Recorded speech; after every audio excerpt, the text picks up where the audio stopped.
Hey there, welcome to Spoiler Piece Theater, the podcast that doesn't give a shit about spoilers. We just want to talk about the movies. My name is Dave Riedel. My pronouns are he, him. I write for the Chicago Reader, and I'm a member of the Boston Online Film Critics Association. My name is Evan Korean. I am co-chair of the Boston Online Film Critics Association and co-author of your 80s Movie Guide to Better Living. My pronouns are he, him. And my name is Megan Kearns. My pronouns are she, her. I write film reviews for Edge Media Network. I, too, am a member of the Boston Online Film Critics Association, and I'm a member of Gallica, the Society of LGBTQ Entertainment Critics. Yes, indeed. Oh, forgot the salute. Thank you. We have a couple of movies, as we always do, on the show tonight. But before we begin, Evan wanted to say a few words. So, Evan, please go ahead. Thank you. So, you guys hear me say every week that I'm co-author of your 80s Movie Guide to Better Living. And so my co-author, Brian Krull, he recently passed away very suddenly, and I'm really sad about it. And so I just wanted to say a little bit, kind of pay tribute to Brian. I initially got to know Brian in high school. Brian was my AP history teacher and my dorm parent. I went to boarding school. And so he and I bonded over movies, and we talked about 80s films in particular, which we both had an affinity for. And he was kind of almost like a movie godfather of sorts. Like, he was introducing me to films from the 80s and 90s that kind of flew under my radar, and he loaned me movies. And he was also the faculty advisor for my 80s movie club that I started in high school. And he was always very supportive and fun, and eagerly participated in the skits that I used to do, because we would have school meetings where we would make announcements, and so I would make themed announcements based on whatever movie the club was showing. So one time I dressed up as Marty McFly and skateboarded into the auditorium, and Brian played Doc, and one of my other teachers was Biff, and he chased me around the auditorium. And we stayed in touch over the years, and after I became a film critic, he was always really supportive, and then also just supportive of BAFTA. He always used to listen to the end of year podcast, and he would always tell me his feedback and stuff about the movies. And so it was his idea, actually, that we team up and write a book about 80s movies. And so for a few years we worked on it together, kind of in between work and family and stuff, and it was just a really fun experience, talking with him about movies and writing the essays together and collaborating. And it was just, it was something I really treasure and cherish, and it was a lot of fun. And since then, we still would keep in touch and talk about movies, and I'm really sad that he passed away, and sad for his family. I know it's going to be really tough to lose someone so important. And I just wanted to pay tribute to him. Well, thank you for doing that, Evan. That was very sweet. That was lovely. Thanks for giving me space. Yeah. And on that note, let's talk about two depressing movies. Just kidding. Depressing-ish. We are going to be talking about the films War Pony and The Unknown Country. Starting off with War Pony. This is directed by Gina Gamel and Riley Keough, and written by Franklin Subob, Bill Reddy, Gina Gamel, and Riley Keough. And it stars a lot of people, so I'll skip all that, but I'll give you the one sentence IMDb summary, which is: the interlocking stories of two young Oglala Lakota men growing up on the Pine Ridge Reservation, which is a sparse description, but it is true. That is what it is about. And just briefly, you have Bill is the older guy. What's the little kid's name? I can't remember. Macho. So Bill is trying to, get his shit together, and he's got a couple of kids that he's trying to being more involved in their lives. And how old do you think Bill is? Like 22, maybe at most? Yeah. Yeah. 22 or 23. Yep. And then the little kid, Macho, he's 12 or 13. He seems like middle school age-ish. Yeah. And basically, it's kind of about how Bill has good intentions, but kind of gets in his own way and Mhm. trusts the wrong people. And Macho is just basically coming from a home life that is horrifying and is kind of, I don't know, he's kind of stuck in just this kind of downtrodden, his father is a dealer and a meth dealer and a meth user, and Macho is stealing his dad's meth and trying to sell it, and then getting in trouble for it. And there's a scene where his father chokes him out, which Oh my God. I was Yeah. just like, when that happened, it's about halfway through the movie, and I was just like, is Macho gonna die? Are they gonna kill off Yeah. Macho like Marion Crane? And they didn't. The next scene, you see him, walking down the street, and he's got a black eye, and his father's kicked him out. Mhm. But anyway, I mean, there's a lot of story to unpack here, but let's talk about how we feel about it. I really, really liked this a lot. Difficult as some of it is to watch, like the Macho chokeout scene. And then there's another scene with him where his dad comes home. Macho's sleeping with some of his friends in a bedroom. Then his dad comes home and is like, "Did you steal my shit?" And I was like, "Oh no, he found out about the drugs." But he's talking about a sandwich. and Yeah. and Macho's like, no. And it's like, what did I tell you about lying? And but the way the kid plays it, he's just, his name is Ladanian Crazy Thunder. He looks that look that you're terrified, but you're trying not to show that you're terrified. Yes. Because when we first see him in the movie, he kind of has this bravado, don't give a shit, I'm kind of Yeah. tough, but you can see that it all comes from a place of fear and just feeling shitty and trying to Trying act to protect differently. himself. Right, exactly. And he's kind of the ringleader of his pals.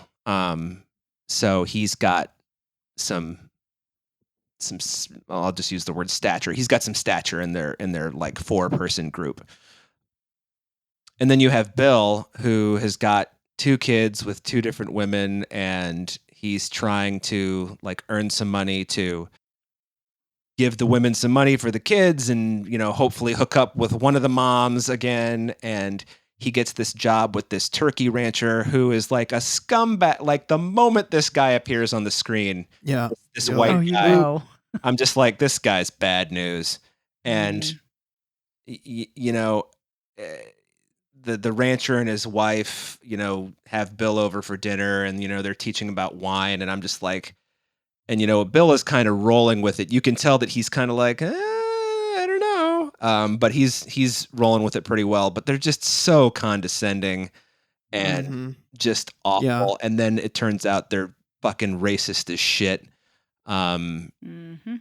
So, the rancher has like girlfriends that Bill ferries back and forth from the ranch to the reservation, and then the wife's, the rancher's wife is like, I know about his affairs, and I know that you're taking them back and forth, and you're basically a trafficker, and you could go to prison. And and you can tell Bill is like inside, he's like, shit, but at the same time, he's just like, I don't know. Good for him for protecting himself. He's like, I don't know what you're Yep. talking about. Yeah. And he just sticks to that line. But then, just making the decision with the dog, and then leaving his 2 children in the back seat of the car to sleep while he's at work. And then the poor kids, they have to pee, so they get up and they open the door, and the dog goes and kills a turkey, and then the dog gets shot. It's just a mess. Yeah. It's pretty rapid animal death too. It's like the kid Macho and his friends are all fucked up driving, and they hit a deer and kill it. Yeah. And Oh, then the right. dog gets killed in like the next scene, and you're just like, whoa, content warning. Yeah, there's a lot of content warnings for this movie. Yes. Mhm. Yeah. I mean, I think I think it's by and large really well done and really well acted by, I'm assuming, non-professional actors mostly. Yep, that's correct. And, shot on a reservation, and Mhm. just I mean, I won't say that Bill's story is supposed to be funny, because it's not, but it has lighter moments than Macho's story. Like Macho's story is Yeah. just like sad, you know. It's so sad. Yeah. I mean, between like Oh, I forgot to mention his father dies. his father dies, Mhm. he's living with this woman and all these people, and he's participating in her drug dealing. Then he gets caught at school and kicked out of her house too, and then he tries to move back into his dad's old house with like, ramshackle furniture and But his friends It's- all help, which is so lovely. That is nice. Yeah. When his friends tell him about his dad's death, at first I thought they were going to say they were going to do something shitty to him because he hasn't been around. But they're just like, "Oh, I'm sorry you don't know, man. They found your dad in the river," or whatever he says, and it's just like, "Oh," and he does have those 3 kids who are like looking out for him, like they're looking out for each other. Because I think they all kind of feel like, well, if we don't, who's going to do it for us? you know? Exactly. Um, Exactly. But Bill even has that too, because when the scummy boss screws him over, he rounds everybody up, like, And they go and steal all the turkeys. they all pull the Yeah. heist, to Red Bones, come and get your love, Yeah. yeah, which is amazing. that was quite the ending, I have to say. I really loved that was the note we ended on, is like him robbing the turkey rancher blind and redistributing the wealth to the people of the reservation. Which is great. Well, we also end on, because the whole time I'm watching this, I'm like, and by the way, I thought it was Macho. It's Matho. Matho, Or okay. maybe it sounds like Macho. Maybe that's why I thought it was Macho. Anyway, but you have Bill's story and you have Matho's story, and I'm like, how do these two know each other? Like, how do they intersect? Like, where are we going? Are we just having them be disparate stories? And then, like, in the last 10 minutes of the movie, Matho's like stealing food from Bill's house, and Bill is so lovely, and he's like, "Hey, you hungry? You want some pancakes? You want me to make you a sandwich?" And Yeah. Matho's like so suspicious, and he's like, "Peanut butter and jelly," and it's just so sweet. And then later you see that he's sleeping on their couch, and like it's like Bill, even though he makes a lot of fucked up stupid mistakes, he has a sweet heart. And like, Yeah. and yes, he was like in the beginning trying to sell like poodle puppies, and I'm like, oh god, this is gonna go badly. And it does, of course. But then, like, when his dog is shot, like, he's distraught, and Yeah. it's Yeah. not It breaks just him, I think. yeah, and it's interesting because, like, you'd think, like, oh, the dog is just there to make money for him. But no, he becomes attached and he picks up her body and carries her off. And same with Matho when they hit the deer, and he's, like, devastated by this. So I think it's interesting that both of them keep seeing a buffalo, too, Mhm. and kind of this, like, hallucination sort of, or image or vision of a buffalo. But I think it's really interesting because Matho also has this, like, Dave, you talked about his bravado in the beginning. He has this sensitivity. Yeah. Like he calls the girl he likes, he calls her, like, he's like, well, you're an ugly bitch anyway. I didn't like you. And then he's like, oh, sorry, I didn't mean that. Like, he can't, like, because that's not really him. He's really like a sweetheart. And it's just, but he has this front of protection and just, but I think Bill is that way too. Like, he's like a kind of a weird sweetheart too. And so it's kind of lovely that they both, as they're trying to navigate their paths through life and these, difficult circumstances, they kind of have found each other, which I think is really, really very sweet and very lovely, and kind of a nice ending for such an otherwise depressing movie. Yeah, seriously. Yeah. But I mean, hey, did you know that Riley Keough would write movies like this? Or direct I them? mean, yeah, I didn't, but I'm also kind of not surprised, Yeah, just me based too. on the projects that she picks. And did you guys read about the making of this? Because it's fascinating. I didn't know. Oh, I highly recommend it afterwards. It's so fascinating. So the two co-writers, Bill Reddy and Frank Subab. So they both are Lakota, and they're both from Pine Ridge Reservation. So this is a compilation of their stories. They had these stories. These are their lives and like friends' lives, and kind of a hodgepodge. But Riley Keough met the two of them in South Dakota when she was filming Andrea Arnold's American Honey, a movie I love and adore and watch quite frequently. And they became friends because like the shoot got pushed back or something, and they got to talking, and then they started exchanging stories. And then Riley Keough and Gina Gamel were collaborating on something, and they, like, all four of them were working on this film, and like they asked the guys like, do you want to make a movie? And they were like, yes. And they're like, well, we can use our resources to help make this happen. And so and they were really they really wanted to film on the reservation. They wanted Native American actors. And so everybody is a non-professional actor and either from that reservation or from another reservation nearby. And they wanted it to be as authentic as possible. And I think that that's really incredible considering that there's not enough Indigenous, filmmakers and writers and actors and stories being told. So yeah, it's a really, really interesting behind the scenes story and sounds very collaborative. That is cool. That I will read up more. Same. Yeah, it was really interesting. And also, we haven't gotten to it yet because that's the next film, but not unsimilar to The Unknown Country. Very similar making of story. Yeah. Yeah. I was going to say we have Indigenous Film Week here. Right. Yes, which I love. Yeah, and I just back to War Pony. Not that we weren't talking about it, but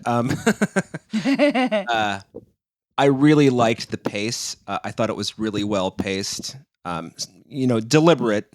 So anybody who has been spoiler pieced into wanting to see it, it's a deliberate pace. Yes. But and also it's interesting. I did think to myself a couple of times, are these two ever going to cross paths, or is these stories going to remain separate? But I never felt like I was watching two different movies. Like sometimes you do like what's a Marathon Man with Dustin Hoffman and Laurence Olivier. That's a movie where it's like there are two distinct stories that come together, and it just feels like you're watching two different movies until the last like 20 minutes. It's like, what the fuck, So, and I like that movie, but that is a big criticism I have with it. I didn't get that feeling here. Is the short version, and I thought it looked good. I thought, yes, and it also it was really good at depicting the hardships and just I'll just say difficult conditions that a lot of the characters live in, but they're so used to it. It's just kind of like, meh, this is how it is, and which is heartbreaking in its own way. And so I did like that ending, just like the two of you, when Bill's like rounds everybody up and he's like, fuck these people, we're stealing everything. Yes. Yeah. That to me kind of brought things around, because for me, the deliberate pacing was an issue for me. It felt very slow and was made more difficult knowing that we're just kind of trudging through tragedy at every turn between what's going on with Bill and what's going on with Matho. And so when we came around to this like fuck the white guy and this Robin Blind ending that everybody got in on, I thought that was just the best way to end this movie. Yeah, and I have a feeling that none of them will ever get caught for it, because everybody will be like, "What are you talking about? This turkey just wandered into my yard. I don't know how it got exactly. here." Yeah. Mm-hmm. In my head, that's how it ends anyway. Yeah, me too. I think it ends up being a happy ending, and the rancher has like a bad season. I'm sure he'll be fine, but what's also, speaking of that ending, and what's also really disturbing is there's an article at, I don't know if it was Vanity Fair or Vulture, one of the V websites, but there was an article about another behind the scenes thing about this movie is that Gina Gamel and Riley Keough, and you would think Riley Keough being, a fairly well-known actress, that would be enough cachet. No, apparently they had an incredibly hard time getting this movie made, getting studios to pick it up, because they wanted a white protagonist, or they wanted it to be more depressing. And I'm like, more depressing? Like, what is wrong with you? Yeah. Seriously. Yeah. How are you going to have a white these people protagonist in this movie? I don't know. Or maybe they wanted a bigger white character. I don't know. But it's so stupid. Of course. And I'm like, of course, studios wanted to muck it up. And no, of course. But thank God that didn't happen. Yeah. Well, anything else on? Yes. Yes. Go for it. Yes.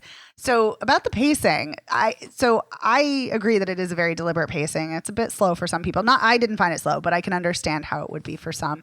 But I will say that the way it is paced and, shot, edited, scored during that nighttime boss party that Bill is at, and at the same time Matho is driving erratically. That was so tense, and It's like I a thought for sure suspense picture. Yeah, it is. I was like, oh my God, somebody's gonna die, something horrible. I Right. mean, and of course the animals die, which is horrible. Right. But it's like I thought it was, people were gonna die though. Yes, it was so tense. I thought it was exceptionally well done. Like, I mean, in a Yeah. really well crafted film overall, that sequence was just fantastic in It how was it was unnerving. done.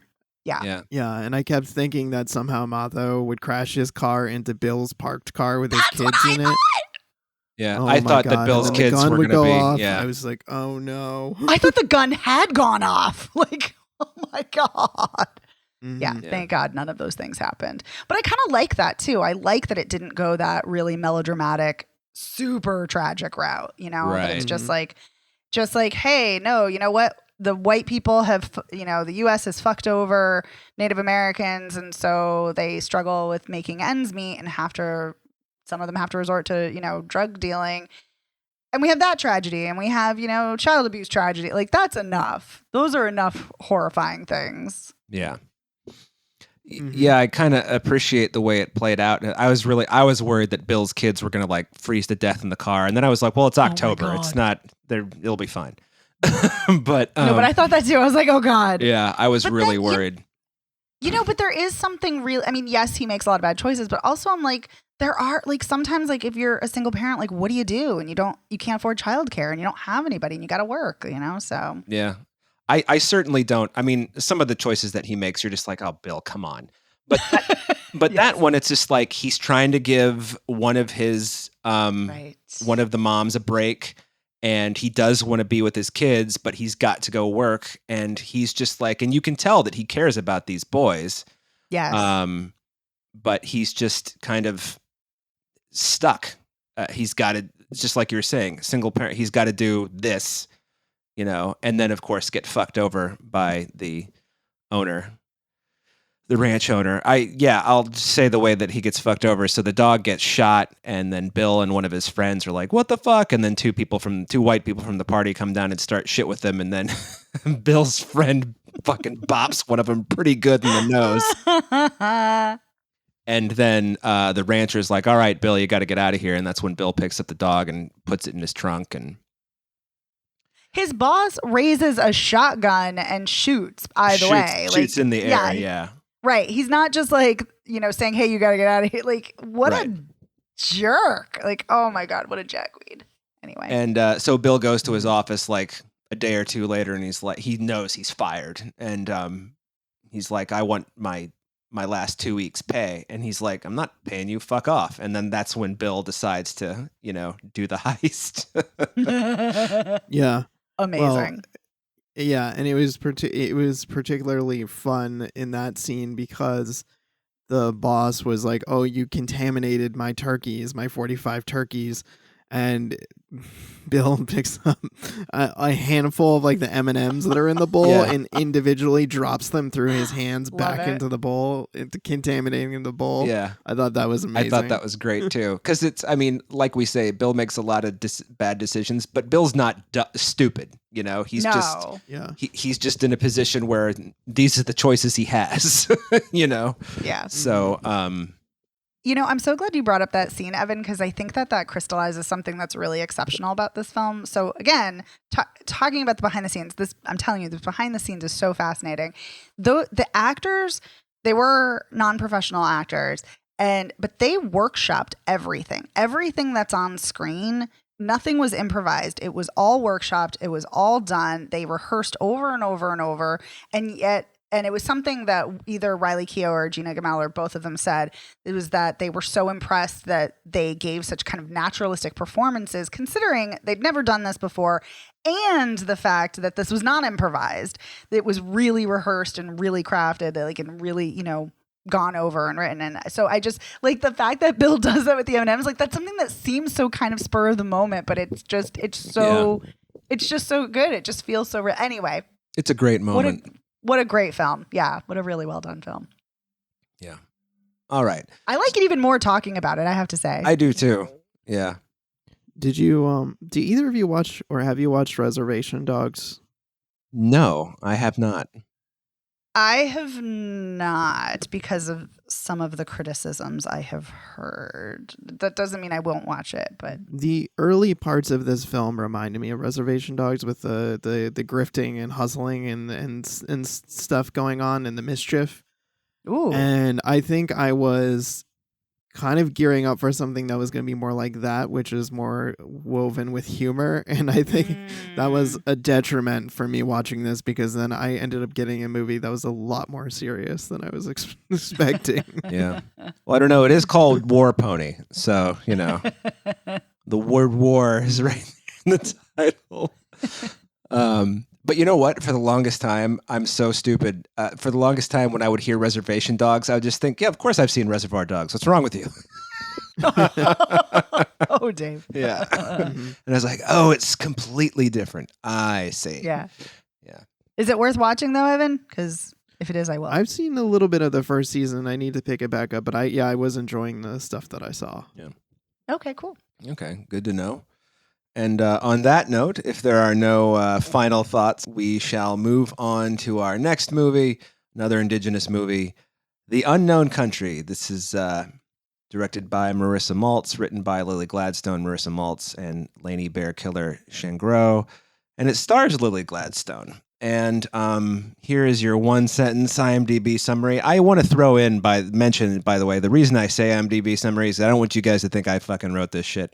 Anyway, an unexpected invitation rushes a grieving young woman into a lonely road trip through the American Midwest toward the border between Texas and Mexico.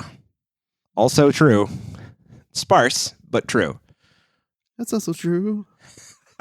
Sorry. Anytime someone says that, I go to Tenacious D. Yeah. So this has a different structure from War Pony. This kind of weaves together documentary and narrative, and I don't know how well that worked for me. I think the two halves were good on their own. I thought the let's just say acted scenes were good, and I thought the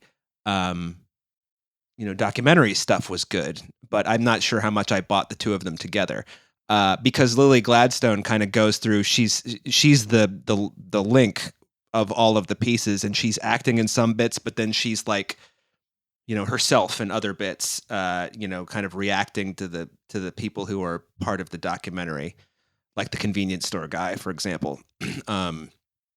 So, whatever.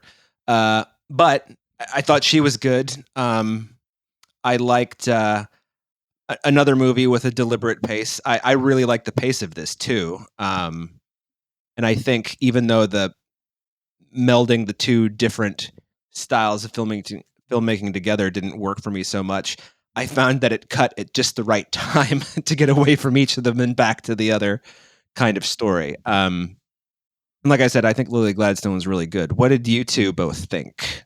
Let's start with Evan, since I started with Megan last time. I liked this. I think the deliberate pacing was still a stumbling block in this one. Although I think I handled this better. And I agree with you, Dave, that I feel like I don't think the narrative and documentary pieces fit together very neatly. There was definitely kind of a jarring shift sometimes into those where you'd meet a character / person, and then you'd get their little like backstory, and then it'd be, back on to whatever the next stop on the road trip is. But I liked this. For me, it was just kind of like a gentle film about travel and grief that just kind of worked for Yes. me. Like, the cinematography I thought was really good. I thought it was really well acted by Lily Gladstone. And we have to spend a lot of time with her in the car, so we just have to see her face, and she's acting, very effectively with her body and conveying a lot without saying anything. And it just kind of worked, even though like the pacing was a little bit off, and I didn't think that the pieces fit together so evenly. It worked for me. I dug this movie. Well, Evan is clearly a communist. Meg, I'm just kidding. Yes. Megan, how about you? So I liked this too. And I agree with just about everything you said, Evan. I adore Lily Gladstone. I will see her in anything and everything. When I saw her and Kelly Reichardt's Certain Women, and that was the first time I'd seen her, and that was the film that really caused her to kind of blow up. I was like, she's a revelation. They are huge because she uses she, they pronouns. And I was like, I want to see everything that they do. And I saw Lily Gladstone in another film. She has 3 films coming out this year. In addition to Martin Scorsese's Killers of the Flower Moon later this year, there's also Fancy Dance, which was at Sundance, which, oh my God, she's incredible in that film. It's a phenomenal performance. So good. And a very different performance, but still exceptional because she just has such a great way of conveying so much emotion wordlessly and through her face and facial expressions and through her body language. And you really need an actor of that caliber when so much of this character is silent. And like you said, Evan, so much is just her driving. And you're just watching her reactions when she's in a diner or in a gas station or walking down the street. And I also agree with you, Dave. I don't think the documentary elements really meshed well with the narrative elements, although it is kind of interesting. The exception to that, I think, is when we see Leni Bearkiller Shangro's family and her wedding. And that actually was her wedding, which I think is really interesting. And she became really good friends with Marissa. Oh my God, I totally forgot the director's last name. Maltz, thank you. They became really good friends, and they were like talking about movies and stories, and Marissa Maltz was talking about how she had this idea for a film about a woman who was driving, doing a road trip, and basically the opening scene and the last scene, like that she was grieving her grandmother's death, and she had this photo, and she wanted to go to the place that her grandmother was at, which is what the end of the film is, and it's a beautiful. I love that ending, and it's a stunning ending.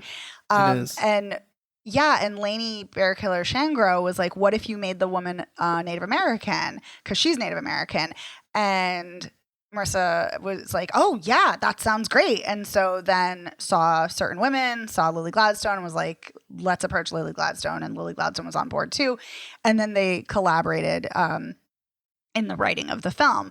And I do think that Lily Gladstone interacts really well with Leni's family. And that, to me, feels really well integrated. The rest of it, not so much. I will say that woman Flo is kind of amazing, though, at that dance hall. Yeah. Like, she's incredible. And like the stories themselves were really interesting, to hear, because it's like you do travel and you do have these, brief interactions with people when you're on the road. And so I don't know, like sometimes I wonder, like, I wonder what that person's story is. Or if I'm at an airport, I see, people walking by and I'm like, I wonder where they're going. And so it's a really cool concept. I love it conceptually. I just don't think it quite integrated so well. And I almost wish and I get why the editor wanted to do it this way, like because you hear the people telling their own stories, but I almost wish we had it like in conversation with, Tana instead. Like, we meet them and see the scene and then we backtrack to their story. Yeah, right. I think that was the part that was not working for me, is the circling back to the story versus like if she walked in that convenience store and just started talking to that guy and the guy was like, yes, hey, I'm going to take a break, like want to go smoke a cigarette outside, and then he tells her his life story, that I feel like would have worked for me. Totally. I completely agree. And this film reminded me so much. I think it would be a great double feature with Chloe Zhao's Nomadland, but that's what happens in Nomadland. Like it's the same thing. You have Frances McDormand, who is, a prestigious actress who is acting alongside non-actors in kind of a documentary-esque interesting hybrid. And I think that film for me works so much better because it's integrated, I think, in a better way. But yeah, I love the idea though. So, but I like this story. I love the way the film opens. I love the way it ends. I love that she spends time in Texas, in Dallas, and she's hanging out with that group. And it's like kind of, we've seen her be so morose and so there's so much grief and so much heaviness on her. Like even when she's at that wedding, like it's just kind of so lovely that in Texas she's kind of freer and more joyous and buoyant. And I love that. And I love that then is it Richard Lee? He tells her about like, oh, that's Big Bend. That's, you know, and then she goes there then reenacts and reenacts the picture. And I love that ending. Oh my God. Such a perfect ending. Yeah. Yeah, it's a great ending. She dons her that was her grandmother's dress from the same dress from the photo, right? Yes, she dons it and wanders and finds the exact like place. Yeah, I thought that was a really great way to end the movie. It felt full circle from the beginning when she kind of leaves in the middle of the night and gets on the road and starts this trip. Yeah. I really liked it when she got to Dallas and bumped into all those people who I love the way that story begins. She sits down at this outdoor, like, I'll just call it a barbecue joint. It's a restaurant. She's sitting at in the back, in a picnic table in this open air area. She lights a cigarette and one of the people at the next table is like, "Hey, man, you can't fucking smoke over here." And she's like, "Oh, I'm so sorry. I'll get up and I'll leave." And they're just like, "Ah, we're just fucking with you. Can we have a cigarette?" And then she joins them and like they, have a great time. And it's looking like Raymond Lee wants to have a little bit more of a great time, but yes, I got that vibe too. I did too. I was just like, you're not, I mean, she's ignoring what he's putting down. And to his credit, he's not pressing her. He's just like, all right, she's got her own thing going on. And I did like those moments. Because I thought that they all worked well together, the cast. And I also like the ending a lot. I thought it was very, I think I looked at it as more of a clinical's not the right word, but I was looking at it more like, oh, these are great filmmaking choices. I didn't think about it emotionally at all. Yeah. I was like, oh, she's wearing her grandmother's dress. What a good choice. Yeah. So yeah, I did get emotional. It was a bit misty. I was a little misty. It was a little dusty in my room, but yeah, no, I think both things are true. I think they are really smart, great filmmaking choices, and it was emotional. Yeah. Right. And it was emotionally resonant. Yeah. Yes. I mean, and feels true to, the character and the grieving process. When you're grieving someone, you think about ways to try and like connect with them, even though they're not, you think about the movies that they like or the things that they like to do, or in this case, it's like really her grandmother was a free spirit when she was younger and she was a photographer and she traveled. And so she gets their grandmother's suitcase so cool. and, takes it with her on the road. And yeah, it really, this movie also, I really liked its, the way it focuses on neon and like signs and things and like the beauty of being on the road and like the neon signs and the road stops and the motels and the way the cars driving, and then you see like the O from the motel and the car is driving in the O. I really liked that aspect of the movie. It really worked for me. Yeah. Me too. I love that you said that, and I could not agree more.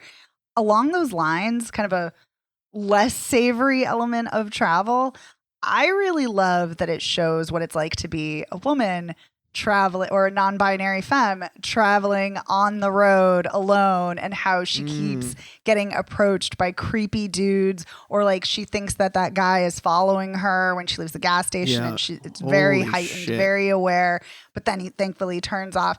But yeah, and then she's drinking in another town, or not drinking, she's having a cigarette, and like these two guys kind of come up and they kind of like corner her, and it's just, she's like, oh, I gotta get back on the road, and it's like very creepy, and they're following her.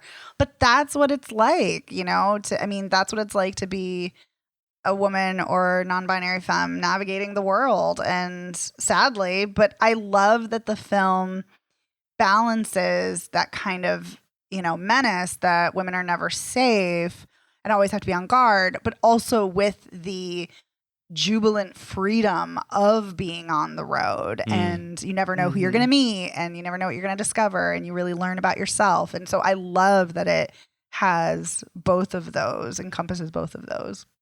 Yeah, me too. Yeah, and I thought that scene was so well done at the gas station. Mhm. That felt like so tense, like it was straight out of a horror movie, and just felt Yes. so sharp and real to like a lived experience of like men are creepy, and the idea that he could be following her was just so terrifying. And same thing with those guys that kind of corner her. Don't forget the and you're cop. right, He was it is- creepy too. Oh, That's true. yes. Yep, he was creepy. But you're right, it's so well balanced with the freedom and the joy, and that the whole part where she meets that group of people and hangs out with them, it felt so real to me in ways that like it reminded me of when let's say you go out with like a friend of yours and they introduce you to some other friends of theirs that are like really cool, and you have a really fun time with them. And like you may not even see those people again, but you have like a one like really fun night, like Yeah. hanging out with them. Totally. Yeah. Yeah. Yep. Like such a memorable connection. Right. That's what it felt like to me. It felt Mhm. very real in that regard. Yeah. Absolutely. That's a good point. I mean, that's a good observation. Makes me want to go out and just meet randos and just be like, hey, I let's know, go right? smoke a cigarette together. Tell me your life story. Let's go on a road trip. Let's meet up. I don't smoke, but this made me not want to smoke, but be like, oh, that's a good way to meet people. This is a side note, but this was also filmed on the Pine Ridge Reservation too. So, Oh, really? Yeah, I so did know again, yeah, nice connection to War Pony in that way. Yeah. By the way, asking for a light is a very good way to ease tension in a situation. Just in case anybody ever wonders.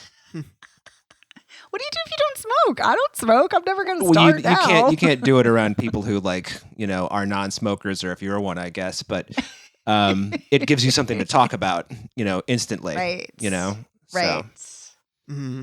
I'm just picturing someone wanting to fight you, and you put a cigarette in your mouth, and you're like, "Hey, you have a light," and they just forget about Yeah. what they were gonna fight you. I'm like, yeah, I think yeah. Here You wouldn't go. believe how many times that's actually happened to me. It's crazy. What? No, it's never happened to me. I was like, But- that's crazy. But it is funny. So it's like, hang on a second. I know you want to punch me in the face, but let me just take care of something real quick.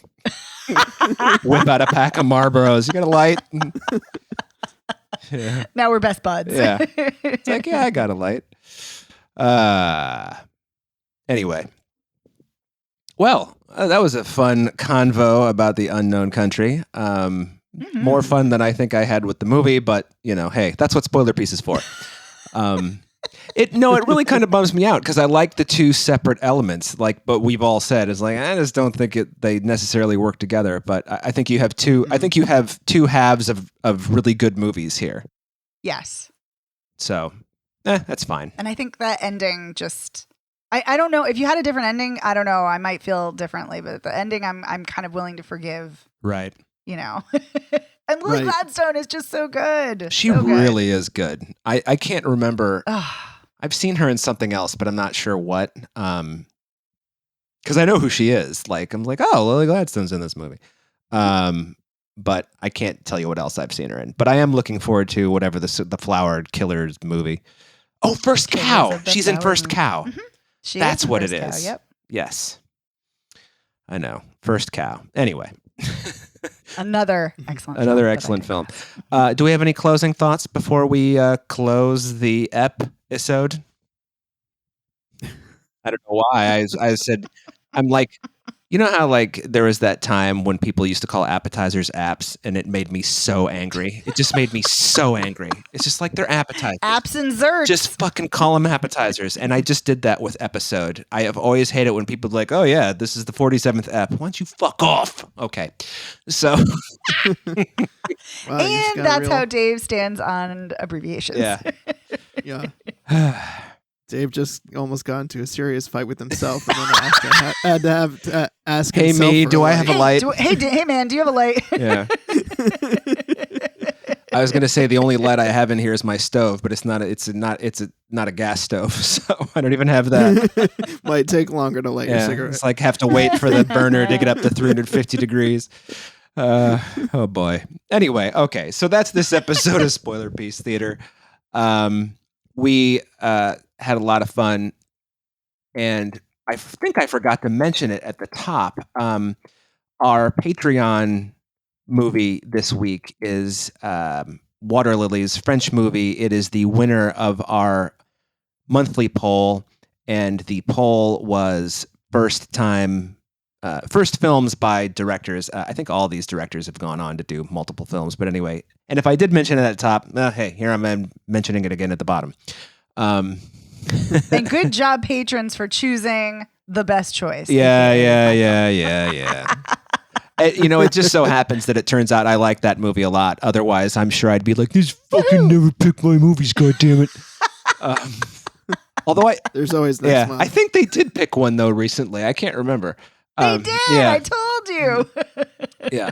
Anyway, so recapping, I think Megan and I are a definite yes on War Pony. Evan, how about you? Yes. Yeah, I think it's a yes. I think for me, and Megan, you just basically said this, the theme for me was this week, both movies, I think the ending really saved the movie in both instances. Yeah. So for me, War Pony, the ending was definitely worth the wait. And same thing with Unknown Country. The ending brought it around in a way that was effective enough for me to say, okay, yeah, I think it was worth seeing both movies. Yeah. Yeah, I kind of feel that way about Unknown Country too. I think it's worth seeing, even if it's one of those movies like it doesn't work entirely, but it's still a worthwhile thing to see, Absolutely. Mm-hmm. Yeah. I would definitely recommend it. Yeah, I think there's a lot of great emotional truth that particular movie conveys. Right. That is worth kind of sticking around Right. for. Yes. Absolutely. Anyway, those are some rather deep recaps there, everyone. But moving back onto the credits, we want to thank our editor, Otto Clammer. You can find Spoiler Piece Theater everywhere you get podcasts. You can find us on our website,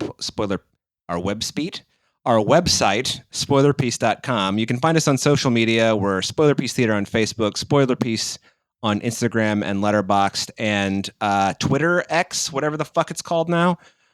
Listen, I'm still calling it Twitter. I know. It's a dumpster fire, the but still dumbest Twitter. fucking thing I've ever. So dumb. I mean, it's not worth talking about. Rage inducing. I know, it really is. You can email us. We're spoilerpiece@gmail.com, or you can give us a call. At 862-21-PEACE. Yeah, leave us a voice message and tell us why the endings of War Pony and The Unknown Country are so amazing, because they are. There's no debating. If you like the show, please rate and review us by going to ratethispodcast.com/spoilerpiece, or you can rate us on Spotify and Apple Podcasts. That really helps out. If you really like the show, please consider joining our Patreon. Like I said a couple minutes ago, this week we did Water Lilies, and it's the winner of our monthly poll. And we would also like to thank our sponsor piece patron, Heather Sachs. Thank you so much, Heather. Thanks, Heather. Thanks, Heather. And my name is Dave Riedel. I write for the Chicago Reader. I'm a member of the Boston Online Film Critics Association. You can catch me on Instagram and Letterboxd as Dave Sees Movies. And I think I'm going to leave X Twitter. I'm not sure, but it seems more like that's going to happen each day. So we'll see. You can find me there for now, whatever. So X gave it to you and you don't want it anymore? Yeah, kind of. Well, my name is Evan Crean. I am co-chair of the Boston Online Film Critics Association and co-author of your 80s Movie Guide to Better Living, which is still available on Amazon for purchase, by the way. And yeah, you can follow me on Twitter as Real Recon, and that's real as in film reel. And then I'm also on Letterboxd and Instagram as Real Recon. And my name is Megan Kearns. I write film reviews for Edge Media Network. I, too, am a member of the Boston Online Film Critics Association, and I'm a member of Gallica. Yes, I am still at Twitter. I'm probably going down with that sinking ship at Opinion S World. And I'm on Instagram and Letterboxd at The Opinion S. Yeah. All right. Thank you, everybody, for listening, and we'll see you next week. Bye. Bye.